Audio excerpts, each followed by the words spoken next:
अभय सिंह चौटाला जी ने गलती की या गोपाल कांडा ने गलती की, ये बात तो आप लोगों को ज्यादा मालूम है। वो तो खट्टर साहब की मेहरबानी होगी कि गोविंद एक सीट तो जितवाओ यार रानिया की, तो कहीं ये भी कांग्रेस ना ले जाए। INLD का टोटल बीजेपी से अलायंस में चुनाव लड़ रही है। INLD जीतने के बाद हुड्डा साहब के पास नहीं जा सकती। खबर दिल्ली से है। अभय चौटाला ने मनोहर लाल से मुलाकात की है। श्रम शक्ति भवन में ये मुलाकात की है। INLD का टोटल बीजेपी से अलायंस में चुनाव लड़ रही है। INLD जीतने के बाद हुड्डा साहब के पास नहीं जा सकती। कई बार मुझे भी कहा, आपसे कहा, मीडिया पे कहा, कई बार इसने कहा है अभय सिंह ने कि हम कभी भी हुड्डा को समर्थन देने का सवाल ही नहीं, कभी भी कांग्रेस को समर्थन दे सकते। ये एक बार नहीं, 10 बार उसने मीडिया से कहा है। तो ये सिरसा में INLD की अंडरस्टैंडिंग है बीजेपी टोटल बीजेपी से अलायंस, और ये इनमें अगर कोई सीट जीतता है तो बीजेपी के पाले में जाके खड़े होंगे।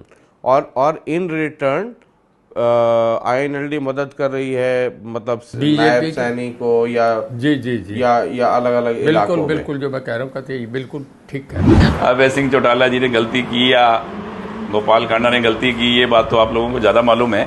रानिया की एक सीट भी वो तो खट्टर साहब की मेहरबानी होगी कि गोविंद एक सीट तो जितवाओ यार रानिया की, तो कहीं ये भी कांग्रेस ना ले जाए।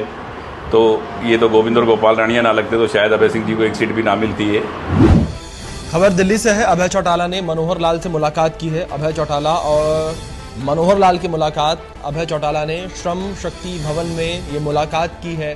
क्या कुछ मायने और निकाले जा रहे हैं राजनीतिक गलियारों में इस मुलाकात के? जी बिल्कुल, कहीं ना कहीं ये मुलाकात अहम मानी जा रही है, क्योंकि इंडियन नेशनल लोकदल के नेता हैं अभय सिंह चौटाला, और उन्होंने केंद्रीय मंत्री मनोहर लाल से मुलाकात करी। केंद्रीय मंत्री जो कि हरियाणा के पूर्व में मुख्यमंत्री भी रहे हैं, उनसे ये मुलाकात हुई है। दिल्ली में श्रम शक्ति भवन में जो है केंद्रीय मंत्री मनोहर लाल का जो कार्यालय है, वहां पर अभय सिंह चौटाला पहुंचे थे। हालांकि इस दौरान उनके पुत्र करण जो चौटाला है वो भी उनके साथ में रहे थे।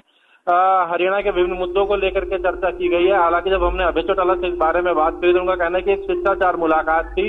हरियाणा को लेकर के चर्चा जरूर की गई है। हरियाणा में जो परिस्थितियां रही हैं, चुनाव के जो बाद नतीजे आए हैं, बीजेपी ने तीसरी बार सरकार बनाई है।